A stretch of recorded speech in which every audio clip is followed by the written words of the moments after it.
Brilliant. I can see we've got a lot of people that have joined now. I think we'll get started, Robin, if that's okay with you. Let's do it. Perfect. Brilliant. Well, thanks very much for joining, everyone. We are going to be talking through today the role of generative AI in enabling service to sales transformation in contact centers. I'll do some intros in a second, but this is a particular exciting topic in the world of generative AI because in the old days, like 2 years ago, running this motion was particularly tricky. And we're going to talk through some of the areas where generative AI has really unlocked the ability to execute this transformation in a very consistent way, but in a very effective way. So hopefully by the time we finish in the next hour or so, you guys will be leaving here with a good understanding of kind of what the market looks like and how AI plays a role in being able to run these transformations, these types of transformations, in a more effective way. So, some intros to kick us off. So my name is James Russell. Nice to meet you all. I have been at Cresta for 18 months. Before being at Cresta, I worked for 15 years in one of the world's largest BPO companies. My responsibility there was for the technology that all of our sales agents use, as well as service to sales campaigns as well. So I have a lot of experience, a vast amount of experience, if I'm really honest, across multiple verticals, across multiple geos in actually performing this motion and taking our clients' service centers and working out how we can transform those into revenue generating centers. I brought all of that knowledge into what I do here at Cresta as well, and now I'm responsible for customer strategy. So I work with lots of our clients at Cresta to help them get the most out of our product and help with a lot of these types of transformation motions as well. And with me today, I've got Robin. Do you want to give an intro, Robin? Yeah, thanks, James. So I'm Robin Gareiss. Welcome, everybody. We have a lot of great stuff to talk about today on the webinar. I am CEO and Principal Analyst at Metrigy. We're a research firm. I'll tell you a little bit about us in a minute, but I spend a lot of my time working on how companies are using this technology, in particular AI, customer experience technologies, to improve customer experience. And lo and behold, as we were looking at all the technology for customer experience, we're also seeing that it's being used in the sales motion as well. So I think you'll learn a lot of interesting points on that in this webinar. Brilliant. Looking forward to it, Robin. So at a high level, what are we going to talk about today? We've got four key areas that we're gonna walk you guys through. Robin's going to take us through some of the research and analysis that her company's done and kind of give us a state of the market. We're going to define what the service to sales motion looks like, right? What is it actually, and what is it made up of? I'm going to kind of get hands on and kind of take you through some of the ways that you can drive success within that transformation motion, both from my experience as well as how we execute that at Cresta. And then we're going to finish off with a couple of real world examples where Robin or I have actually seen this, kind of put what we're talking about in play, and some of the results that we observed where we've done that. Now, before we jump into the main piece, what I want to let you all know is we want this to be as interactive as possible. So on Zoom, there is a Q&A section. You can fire questions through there whilst Robin or I are talking. We'll try to answer those in real time. If we don't get to them, we're going to make sure we've got 10 or 15 minutes at the end of the session today as well, for you guys to ask any questions, or if you want us to go into detail on anything that we might have brought up through the presentation, that would be great as well. So please feel free to fire those into the Zoom Q&A as and when those pop into your head. Okay, brilliant. Robin, over to you. Do you want to take us through the state of the market? Yeah, we'll do. Thanks, James. Thanks for that good introduction as well. Okay, so I'm just going to start out real quickly telling you a bit about Metrigy for those of you who don't know us. I think our name says a lot about who we are. It's a combination of two words, metrics and strategy. And we go out and we conduct a lot of research with IT, CX, business unit leaders, both interviews and surveys, to just understand what they're doing, who they're using, what they're spending, what their drivers and inhibitors are. But most importantly, it's how do you link the use and adoption of technology with business metrics? I mean, after all, we don't want to be just implementing technology for technology's sake, right? We want to be able to show that there is business performance improvements there. So we really track all of that. I do lead our coverage in the customer experience and contact center area, as well as doing a lot on AI, specifically as it relates to the contact center and customer experience. And we have other team, a team of analysts here who cover all these other areas that you can see on the slide. So that just gives you a little bit of information about us. And then the research itself that I'm going to be talking about, we conducted this in December and January, released it in February, so it's relatively new research. About 700 companies participated from 10 countries, 41 vertical industries. Those include sub-verticals, which is by the numbers higher than you'd see just in a regular flat industry look. And then a wide range of companies in terms of their size, from small to extremely large. You can see I've got mean and median spelled out there for both employee size and revenue. So that just gives you a little bit of detail about the research itself that I'll be citing here. So let me talk a little bit, as James mentioned, about the state of the market and what we see. And I want to start at kind of a high level, talking about transformations. What are we seeing with CX transformations? And first of all, what do we even mean by a CX transformation? Our definition that we provide, even in the research that we do to the people who are taking this research, is that it's really the innovative application of a new or an existing technology to improve the customer experience, the agent experience, or both, ultimately driving measurable business value. So you have to have kind of, three things. You've got a technology, you've got a change in something, a process, or what's happening in your company, and then you can actually measure results. Then you have a transformation. This year in 2020, or I shouldn't say this year, it was actually at the end of 2023. So looking back upon 2023, it was the highest number that we have ever seen in tracking this. We've been doing this for years in terms of number of companies actually either completing a transformation, having one underway, or having one planned. Almost 83% of companies are doing this. The previous year was only 58, was not only, but it was 58%.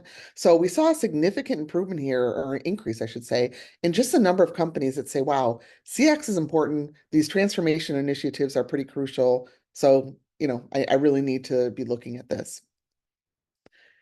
So of course, the next logical step might be, or next logical question might be, what are these projects that companies are working on when it comes to transformation? And there's many more under this. These are sort of the top three in each one of these areas. There's some buckets here: worker focused projects, apps and channels, or foundational. So in worker focus, this is doing things to improve scheduling and capacity planning within the contact center, adding or improving workforce optimization, workforce engagement management type tools so that you can manage and optimize your team better. And these could be service contact centers or sales contact centers. It could be either one. Improving agent hardware was another one that we saw companies looking at, especially as more and more agents were going to home offices. And then on apps and channels, again, a lot of apps underneath this, but the top three, adding or improving virtual assistants or chatbots, adding or improving generative AI, 41% cited that as their transformation project, and adding visual engagement channels. This is adding like video screen sharing, co-browsing, to be able to see something and not just either type or talk. And then the last one is foundational technology. So this is where you're integrating platforms.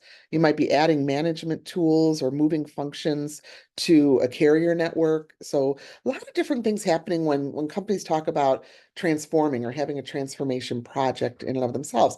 And any of these areas can lead way to improvements in sales or service. So, Robin, quick question Yeah, from me. please. What are the new things there? Like, what are the changing trends that you've seen from all the companies you speak to, and what's kind of the standout kind of this is where the market's moving? The biggest standout, no, hands down, biggest standout is generative AI. That has grown faster than I have seen any technology in the 30 years I've been an analyst. So that's growing very, very rapidly. Um, Absolutely that one. Other ones I would say, um, kind of in general, just being able to use artificial intelligence in any way, shape, or form.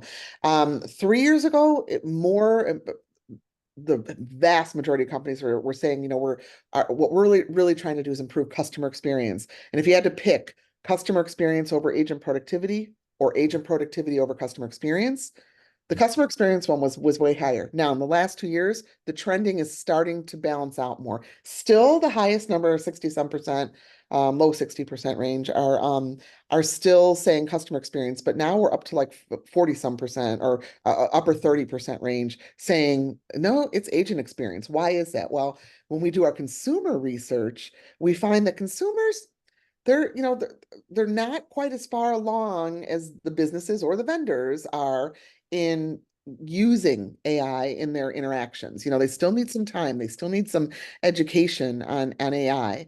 That's probably one of the big changes that we've seen is just the use of AI and especially generative AI for sure. Yeah. Great. Okay.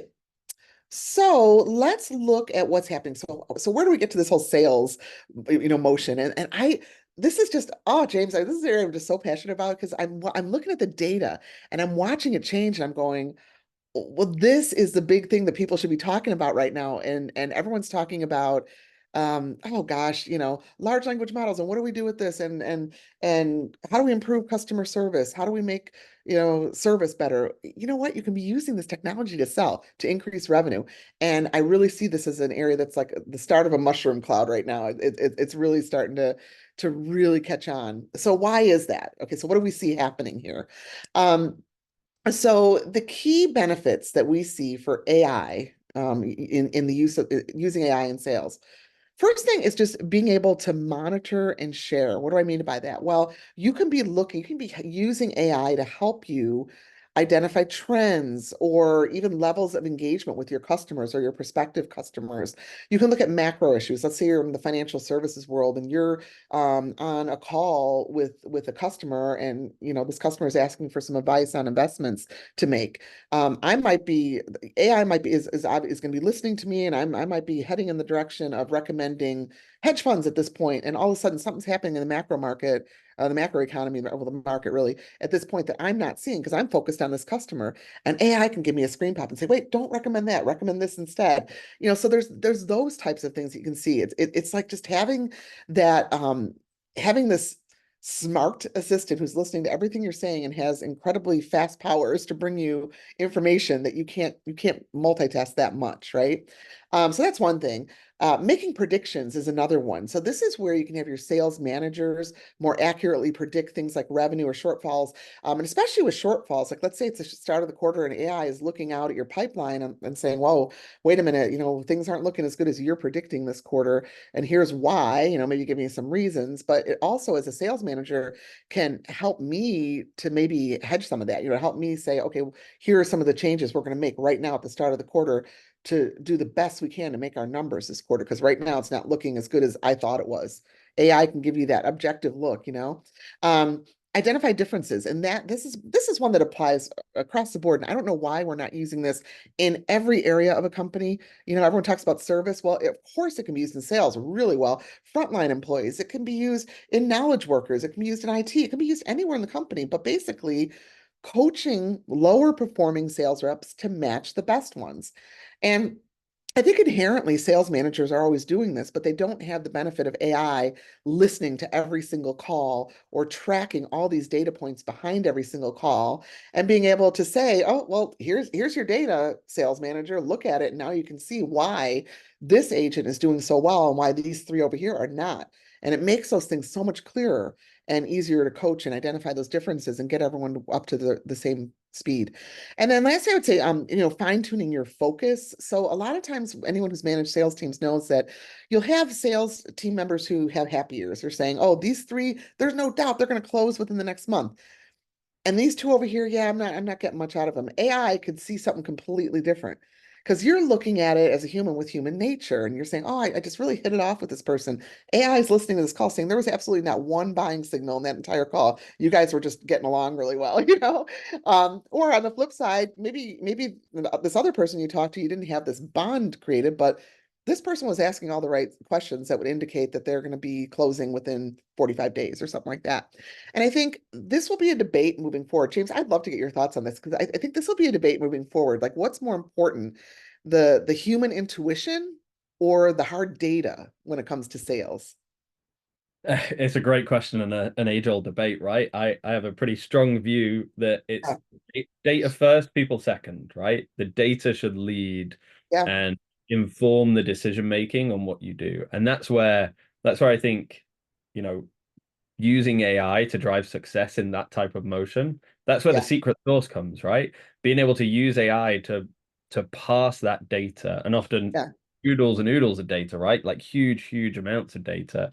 Using AI to parse all of that information, identify what those key drivers are, like what part of that data is important and tells us whether this is a good opportunity or a bad opportunity or whatever that might be, yeah, and then putting that in the hands of those sales teams, of those agents, of those supervisors to be able to go and do something. The amount of time saved in that analytics piece and the efficacy improvement that you see from using AI is just huge, right? yeah. So yeah, absolutely an area, a huge area of opportunity. Yeah, I agree. So let me get you some of the data then to prove this, to prove what I'm saying. So first of all, we see right now 55% of companies saying that they're hiring agents with more skills and more experience. And I've got other data behind this, but one of the key points here you can see is almost 30% of companies are saying when we ask what's driving your company's need for more skilled or experienced agents, it's those revenue goals. And when we drill down and ask other questions, well, what skill sets are you looking for in your agents that you weren't before? Sales skills are definitely among the top in the list. So you definitely see companies saying, okay, look, we understand that whether it's a sales or a service contact center or initiative, we need to drive more sales. And we really saw that grow during the pandemic when people were not going into stores or banks or whatever, but they were calling in this need to very quickly retrain customer service agents to be able to upsell and cross sell. In fact, we see now that 54% of companies have sales quotas attached to their customer service representatives. So that's a lot. I mean, that's, more than half of companies are saying, okay, yeah, you're trying to solve problems, but at the end of this call, here's what you need to do. You need to ask about a warranty, or you need to ask about a complementary product that might really work well with what they've already bought, or all that kind of stuff. And I think a lot of agents get nervous about that, especially if they're service agents. They've been accustomed to just solving a problem and moving on. Well, now we're asking them to sell, and not everyone's comfortable with sales. We in fact see, by the way, that if customers, customer service reps have sales quotas and they're also using agent assist, their average handle time actually drops by about 28%, which is 9% more than those who are not using, I'm sorry, 9% less, 9% better than those not using agent assist. So you see that the technology already is helping these customer service agents because at the end of the call, they're going to get a screen pop or some suggestions based on the content of that call of what offer to make. And I think that makes those customer service agents a lot more comfortable and reduces turnover. We've absolutely seen that. Um, how do we see AI augmenting staff in the contact centers? All kinds of ways, and these can apply to sales or customer service, just You're reducing. Robin. Yeah, I'm gonna pause you because yeah, David got a question, and it yeah. might be on the last slide. I wasn't very quick in pausing you. Oh, this one here, David, maybe? do you want to go ahead?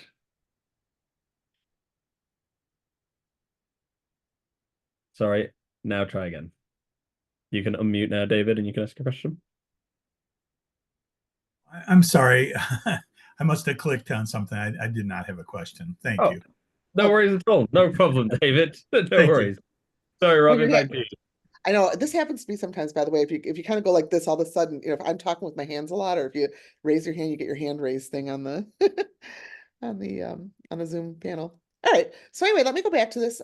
So how does AI augment staffing in the contact center? It reduces the number of customer interactions requiring live agent support. Now, this is definitely something that we're starting to see more of. We call it conversational commerce, and this is where chatbots or voice bots can actually end up selling. They're doing that as well as the agents. I think the agents, live agents, do it better, but if I'm just on a quick self-service call and I'm trying to check on something, there's no reason why the AI-enabled virtual assistant can't come in there and say, "Hey, by the way, are you interested in this?" and see what happens from there. Shortens the time of calls, as I already talked about there, just with the average handle time on the last slide. Reduces the time required for after call work. So this gets people more productive, especially in sales. There's a lot of after call work on getting you know, a sale complete. And we are seeing a 35% reduction in after call work by using transcription, just generative AI transcription. Doing it, it automatically tracks the call, does action items, you know, things like that. So that's been a really good boost for the contact center as well. Helps with scheduling and rescheduling appointments. Again, just being able to go to an intelligent virtual assistant to get those appointments rescheduled rather than having to call someone. And that helps in the contact center because that's not where we need our brain power in the contact center to be rescheduling an appointment. We need our brain power to be able to solve problems and sell new products and services. And there you go, 42% of companies right there are saying giving agents advice to meet sales quotas. So this is one way that AI augments staffing in the contact center and also gives agents recommendations to meet their service KPIs, you know, which again could be service or sales. Oh, whoops, sorry about that. Now, more importantly, almost, and I don't know if I'd say more importantly, but equally as important, I think is what AI can do for companies in the moment, live, right now. I'm talking to a customer, I'm running into some problems. What can I do? Well, first of all, AI can give you advice on how to respond. 62% of companies are already doing that. They're using AI to give them advice on how to respond. Seeing sentiment in real time. As an agent, I would not want that. I don't want to see those, you know, line scores going up and down because if I go down, I'm going to get real nervous. But for supervisors, this is fantastic. Supervisors can be watching all of their agents and making sure they're above a threshold. When they drop down for, you know, a period of time, they might want to jump into that call and see how they can help. And then getting permission from AI on offers they can make. So this is, again, getting into sales, getting into service to sales motions. You know, if I'm talking to a customer and the customer is upset, I might be able to get, I don't want to put that customer on hold and say, hang on, let me see what my supervisor says and what I can do. That's going to make the customer even more aggravated to have to sit on hold. But if AI can give me a screen pop and say, hey, here's an offer you can make. I've seen examples in companies where they've done that. And then in addition to saying, okay, yeah, we'll give you the $25 off per month for the next year for your service, they upsell them into something else because now they're so happy. So, I mean, just having AI kind of work through that and pull from just reams and reams of data from the large language models and other, you know, machine learning models that they're using to see what's been working, what's not, and how you can actually make a difference there. Really huge. Okay. So now with generative AI, what's the role of generative AI in sales? So I'm sure we all know what generative AI is at this point, but if not, I have a definition over there on the side about it being just a category of techniques and models responding to natural language prompts. And it's not just text it produces, it's images, it's software, it's audio, it's video, all sorts of things, photo editing. And there's all sorts of companies doing this now, of course. And when we look at generative AI itself, though, I mentioned earlier, James, we were talking about the, you know, what we're seeing as the big changes. The adoption of this technology is just crazy. So if you look at the blue box on the bottom there, in June of 2023, we asked companies if they were using AI in any form, or I'm sorry, generative AI in any form for customer experience initiatives, and 27% said that they were. Already, I thought, wow, that's a really high number for generative AI. And then another 47% said they were planning to use by the end of the year. That would be about 74%, well over 74% of companies using generative AI by the end of last year in some form for CX transactions. And I thought, there's no way this is going to happen. Well, look at this year. Now, January of this year, we've already got 46% of companies actively using it and 22% running pilots. That's 67% using generative AI, that's specifically generative AI, for CX in some form. So it's pretty darn close to where they predicted they'd be last June. And that doesn't happen very often either in research. Like people will predict they're going to do something, but they don't. You know, they either their budget gets lost, or their, you know, their projects go long, or they lose people, priorities change. This is a priority that's not changing, and we're seeing everyone kind of jump onto this and say, we've got to do this. Look at the no plans bucket over there on the far lines on the far right.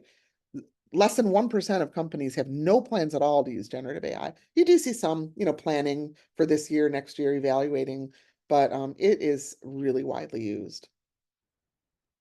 And I guess what we've seen in the market as well is there's a demand at the kind of C-suite level to go, hey, go get us some generative AI, right? How can we use it? Yeah. But certainly what I've observed over the last 12 months is that's matured at a rapid pace from people just trying to use it for anything and really starting to understand like where we can use this to drive real benefit to the business as well. That's right. I mean, I think it started off with like, oh, this transcription is great, a transcription of our meeting or our call.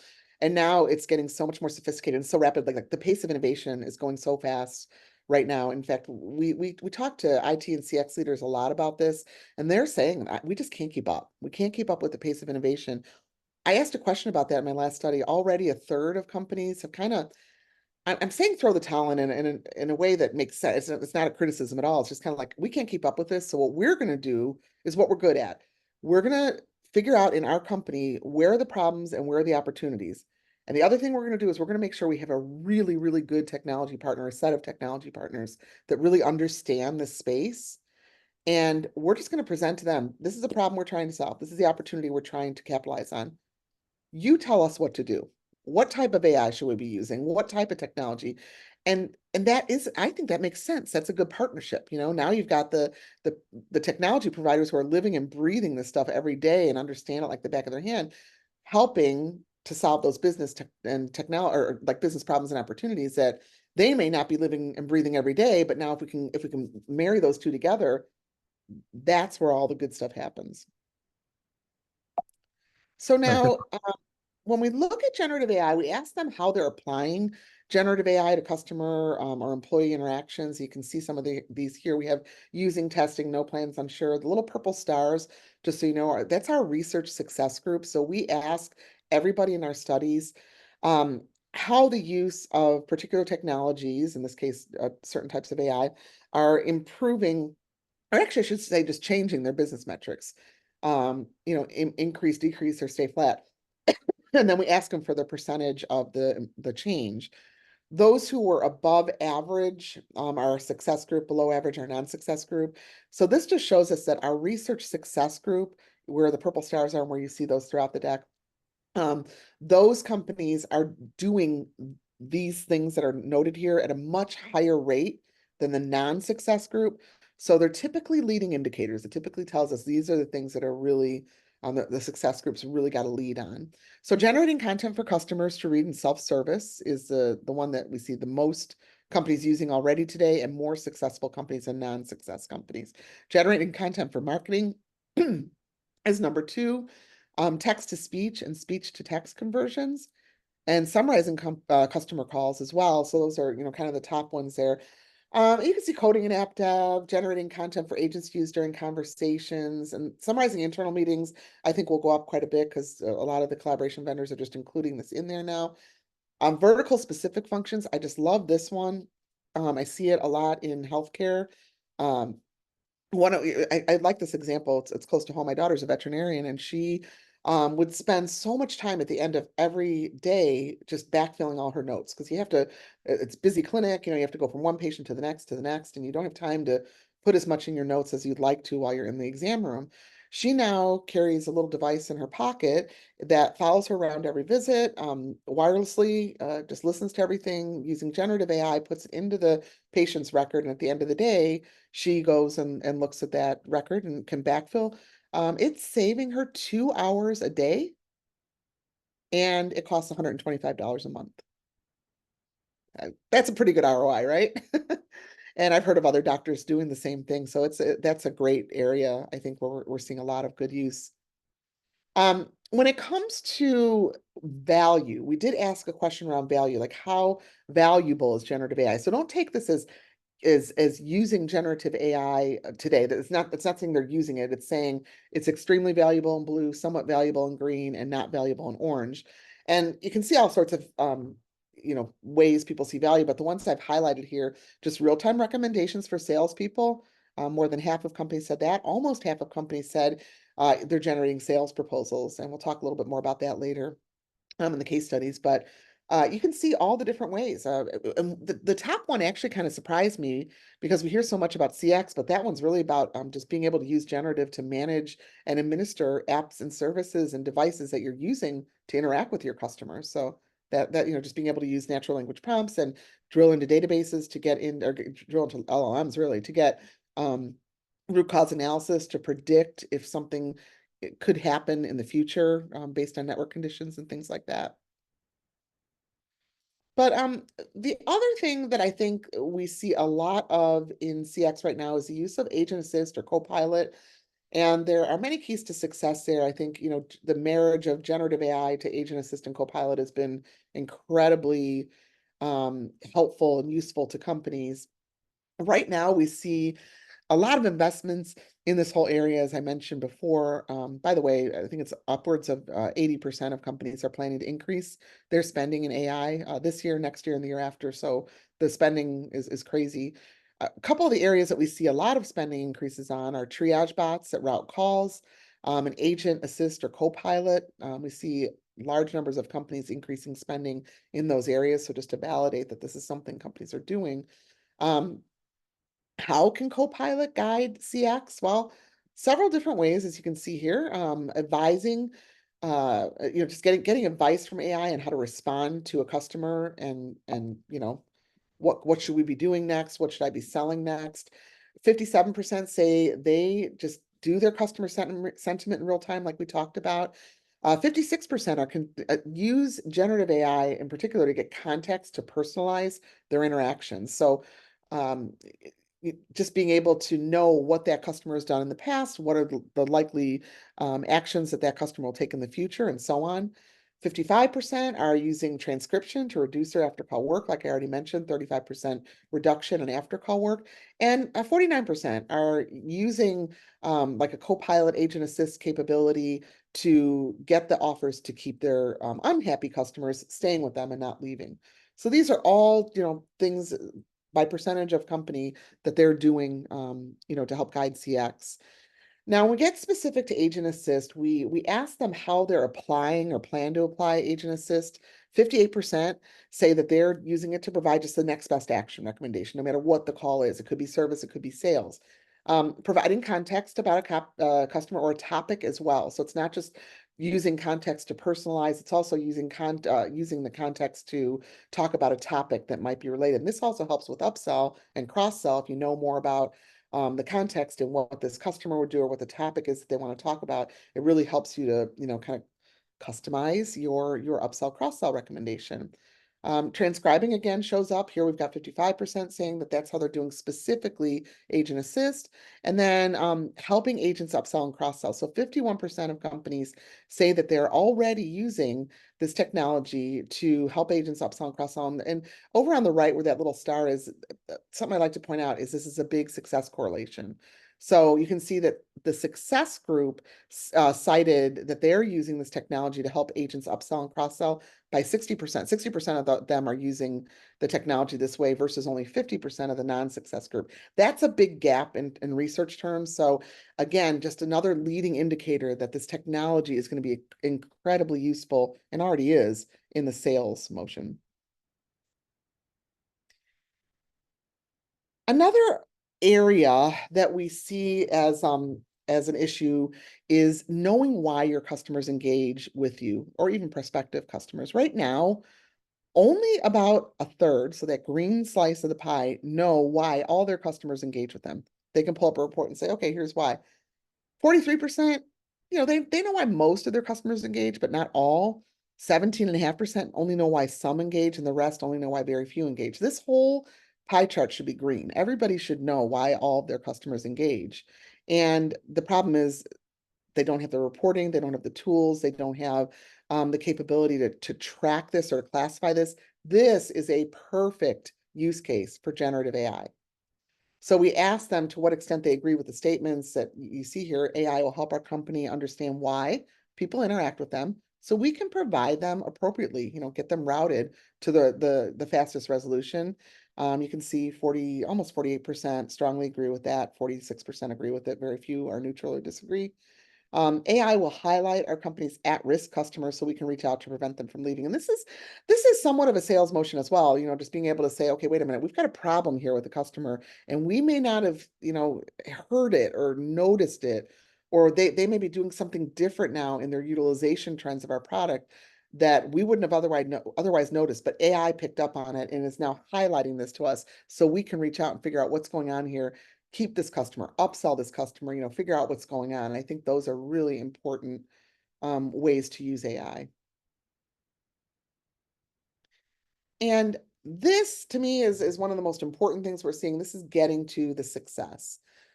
So we asked everybody in our study what benefits they're seeing through Agent Assist, Copilot, or whatever terminology you want to use, they're very similar. 61% says it improves customer satisfaction ratings. 54% say, well, this increases sales. And here's our success metric here, success correlation. You've got 70, this is a huge one, 70% of our research success group saying, hey, we're seeing increase of sales. Only 48% of the non-success group. So it kind of tells you what kind of things you want to be doing to be successful in your customer experience driven by AI. Look at it for increasing sales. This is what the success group is doing. Reducing average handle time and reducing agent attrition. So this is a percentage of companies that found these benefits. What are their benefits? Well, that's what this table tells, the little bar chart tells you on the bottom right. So the blue bar is everybody in the study. The purple bar is that research success group that I talked about. The green bar is a non-success group.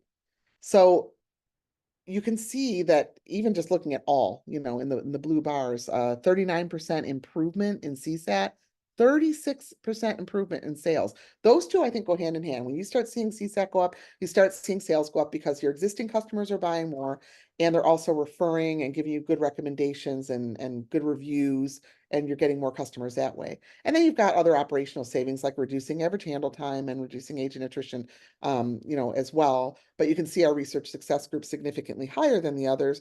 And that's because they're investing, the research success group spends more money on the technology, and they focus on these particular areas, with sales being the number one area right now that they're looking at. So that's pretty significant. All right. So what do you think, James? Like, we know what's going on in the market right now. We can see that generative AI is huge. Using AI to help with sales is just really gaining steam. So how do you make sure that when you make the decision to go for it, that you have a successful implementation? Yeah, thanks, Robin. So there are three key areas when thinking around how to transform a service contact center into service to sales. And these three things, by the way, are different now because of AI than they used to be, right? The three things you used to do were fundamentally different. And it's because we can get much more specific now because of the ability to pass that data, as we were talking about before. We can really start to understand in that first stage of assessing readiness, we can understand exactly what we need to do to transform. We can make sure in the aligning business objectives that we're able to set the appropriate targets, and we're going to talk about how to do some of that today. And then the third piece of consuming data is its own section now as part of transformation, because now the wealth of data that's available, that is really what's going to help to drive a continuous improvement cycle and drive success within your process. So let's dig in a little bit of detail into each of these areas. So for assessing readiness, really, you've got to make sure that when you look at your operation, you understand what it is that actually needs to change. Very simply, for most people, it's a simple case of, hey, we want these service agents now to start selling. But you need to think not just around that agent training and adoption and how they're going to be upskilled to be able to identify sales opportunities and to execute on them, but it's also going to happen at your supervisor tier, right? So that operational change management of fundamentally moving from service to sales is a bigger shift than you might realize. Something as simple as managing sales performance intraday, right? In a service line of business, traditional contact center, the only real-time metric you're looking at is probably your queue volume and maybe your AHT, right? But as soon as you start to track sales, you've got to be looking at what that sales performance is doing every hour of every day. Because if you wait till tomorrow to review that, you've missed the chance. You're never going to get those sales back. So setting up for success within the operation is crucial. And generative AI, particularly for agents in this scenario, can play a huge role now. It can be very daunting for agents to start thinking about how they're going to pitch to these customers that they're talking to try and help solve a problem. Particularly as lots of these agents probably don't have any sales experience, or maybe weren't successful in a sales program previously. But using generative AI, we can now do highly personalized role plays, right, within a training environment, removing that nervousness or that shyness that we typically see a lot of service agents might face in having to do a face-to-face role play with another person. You can ease them into that and start to score them on some of those core skills that they need to be able to effectively drive that sales motion. So that first step is making sure that you understand the scope of what your program looks like, right? The capabilities of your supervisors and agents, and start to work out what are those key steps that you need to pay attention to, and to enable all of those employees within that market. Once you've understood the people change element of the transformation, now you're going to start to look at the business objectives. And this is where AI can play a huge role. Back when I used to do this before AI was, an effective tool to use in contact centers, a lot of this was guesswork and experience, right? Working out, well, how many sales do we expect an agent to get a day? How much opportunity do we think there is to even get a sale within their typical calls that they have with customers? Those used to be very, very difficult things to work out. With generative AI, we can now analyze all of the conversations that any given agent or any given program is having, and start to look for, where was there an opportunity to sell? Where was there an opportunity to start tweaking or changing how we're talking to that customer? And then once you scale that up, that helps you to give you some stats in terms of, okay, well, if we look at my sales program, here's what my conversion is. I know these agents aren't going to be as effective as my sales agents, but because I'm using a co-pilot, that gap of that performance difference reduces. So therefore, now I can get into some sensible target setting and not have to be moving around and kind of changing those targets as we go live. One piece that has nothing to do with AI, but lots and lots of people forget in my experience, is agent compensation. When you're running this motion, if you're going to be getting agents to sell, you have to make sure that they're compensated appropriately. When you forget it, honestly, almost every time that transformation will fail, because that's the way that you get the agents engaged and you get them on board with taking on essentially extra work. That's how they're going to get rewarded for it. So using AI to help to understand the scale of opportunity and make sure that we're setting appropriate targets for agents so it's not unrealistic or unachievable, as well as all of those forecasting elements, Robin, that you were talking about earlier on in some of your research, and making sure that you're compensating agents appropriately is key in driving success. And then we move on to the bit that honestly, I spend most of my time in section 3. This is kind of where I get excited, but it's in the data, right? We have reached the nirvana, in my opinion, of data in contact centers because of AI. All of a sudden, not only do we get real-time reporting on how many sales has this agent managed to get today, but now we can actually analyze those conversations in real time and understand, well, actually, this agent, yeah, they got 3 sales, but they had 30 opportunities to sell. This other agent who only got 2 sales, well, they only had 4 opportunities to sell. So I need to go and spend more time with the agent that has that poor opportunity conversion. So unlocking that treasure trove of data and being able to make sure that you did your change management at the front end in an effective way means you should be able to give your supervisors a step-by-step guide of what their day looks like. When they come in and sit down at their desk, what is it they need to do to help with the customer experience or the AHT of that service line to make sure that you're not impacting negatively the metrics there? But what do they need to track? What do they need to measure in real time? And then most importantly, what they do with that information. Okay. And again, this is something that people often miss. And we're starting to see now the capability of AI, not just telling you information to say, hey, here's how many opportunities there were, here's how this agent did, but also now close that loop and start to go, so supervisor, you need to go and do this thing with this agent in a coaching session now to help drive your performance in a positive direction. So that real-time reporting and that monitoring, and then what you do with that information is really the crux of driving success once you've actually got your service to sales motion up and running. And the final area where generative AI plays a huge role is in the continuous improvement cycle. Those of you that have seen me talk before know that I talk about continuous improvement cycles in almost every conversation. But here is really important because when you start your transformation, there's going to be some things that go wrong. You're going to take some learnings along the way. Generative AI has hopefully helped you to make those learnings much, much faster. But then you need to leverage that AI in a continuous way so you can start to look for more opportunities. The market is always shifting. How your customers are interacting with your agents is always shifting. And how your agents are interacting with your customers is always shifting. So using generative AI and other types of AI to keep an eye on those trends, understand what new things are being talked about in conversations, understand, are there new drivers that show us that there's a new opportunity to sell within one of those conversations. The AI is going to support you with that. It's your job as leaders to make sure that you're using that data. Okay. Installing AI into your contact center and going, great, we've done a great job. Yes, CEO, we've put generative AI in. And in 12 months' time, your performance hasn't changed. Well, that's because AI can only go so far. It's not going to make the change for you. What it's really doing is enabling you to make a more effective change.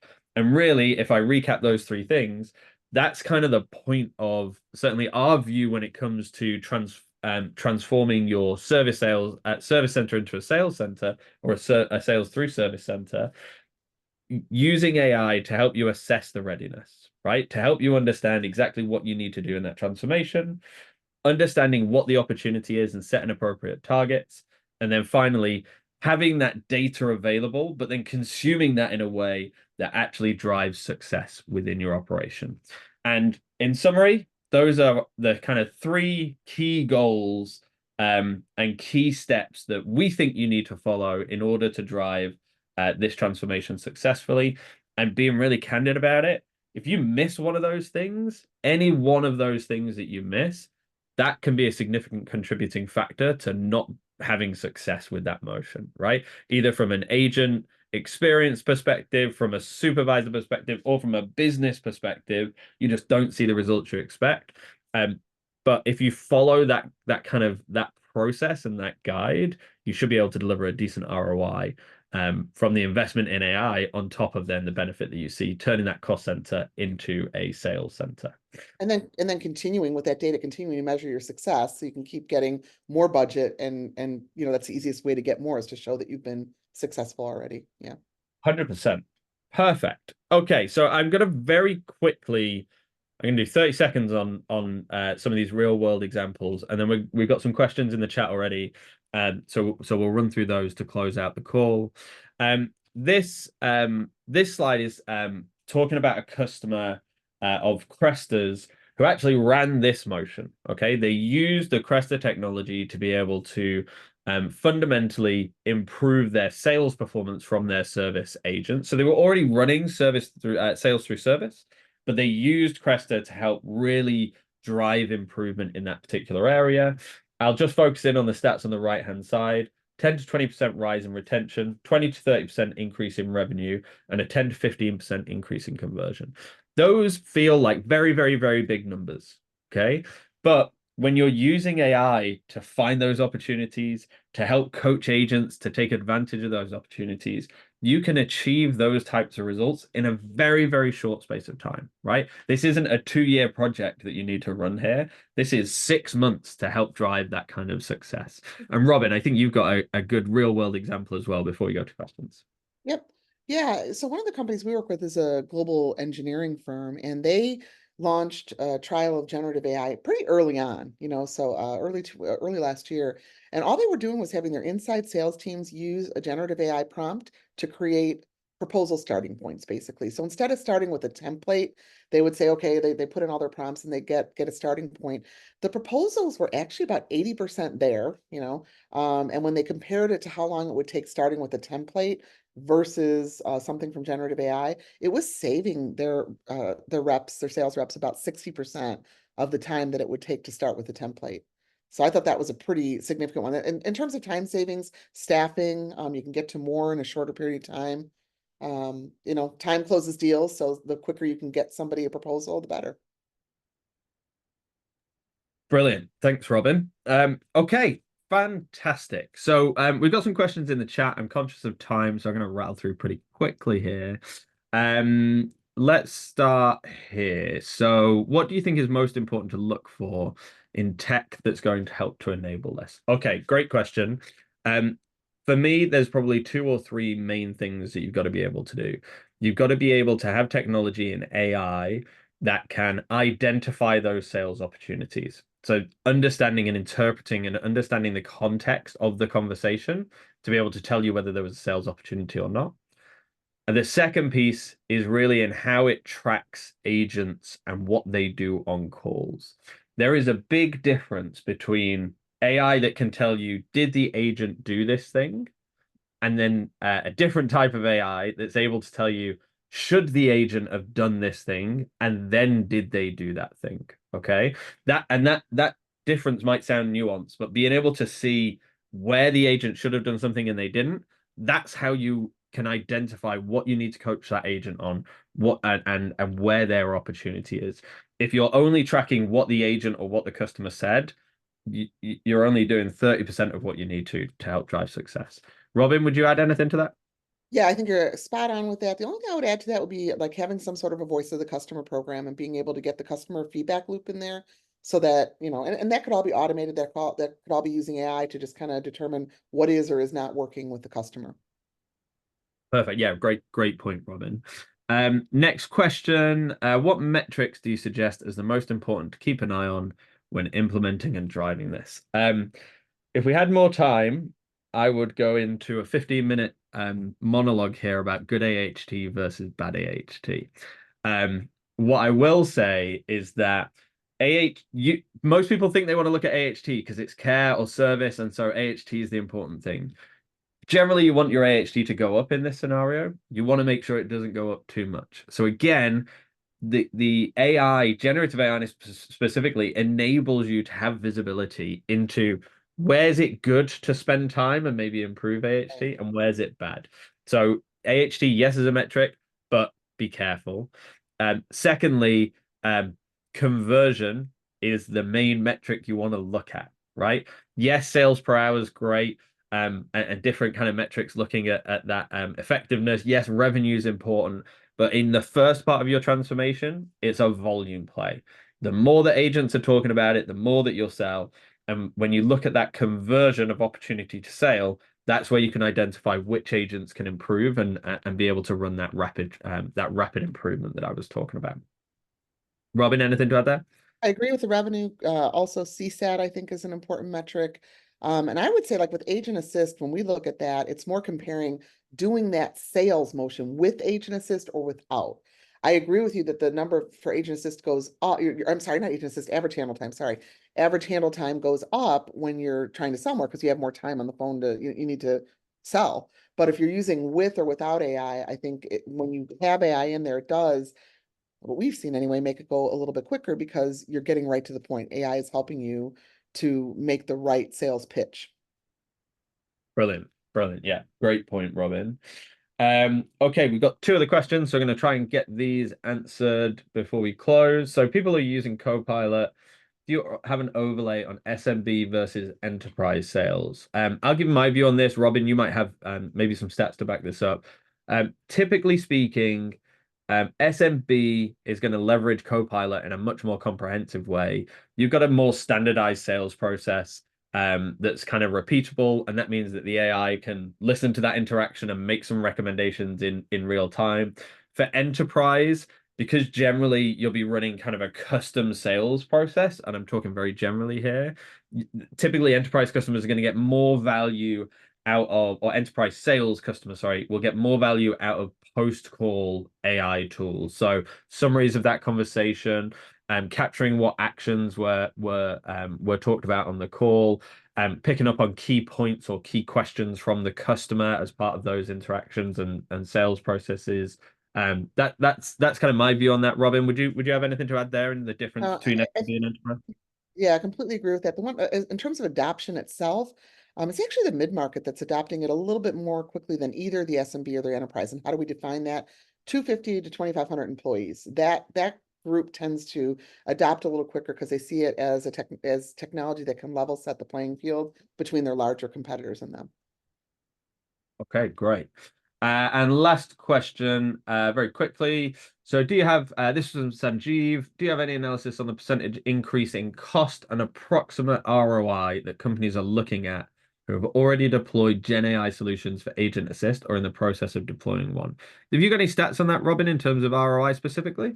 Yeah, not honestly, not yet. I think companies, we tried to gather this data last year, and I think with generative AI, it was still pretty new in terms of knowing yet what the ROI was going to be. The cost increases are kind of all over the map, and I really do mean that. I think that one of the things we are seeing now is that companies are a lot more interested in ROI. 6 months ago, June of 2023, they were saying about 17% were concerned about the cost or ROI. That's now gone up to 27%. So I think your question is valid and probably along the lines of where everyone else is right now. Now it's to the point where we don't care if we have to spend $10 million if we're going to save 12 million or generate 15 million. They just want to see what those numbers are. So it's really something that's kind of new. We're trying again to get data on this in May. So if we get it, we'll come back. Perfect. Sanjeev, from my perspective, generally speaking, the range is pretty big because the use case can be so Right. personalized to what you need to do.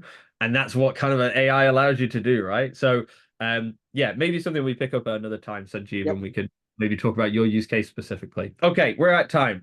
Everyone, thank you so much for joining us today. I really appreciate it. Robin, thank you so much for all of your amazing research and analysis and your talk track. Genuinely appreciate that. The webinar will be available as a recording afterwards as well, so we'll push that out to you. And then we are going to be giving everyone who attended today early access to our playbook detailing that 3-step process as well. So thank you very much, everyone. Have a great rest of the day, and thank you very much for your time.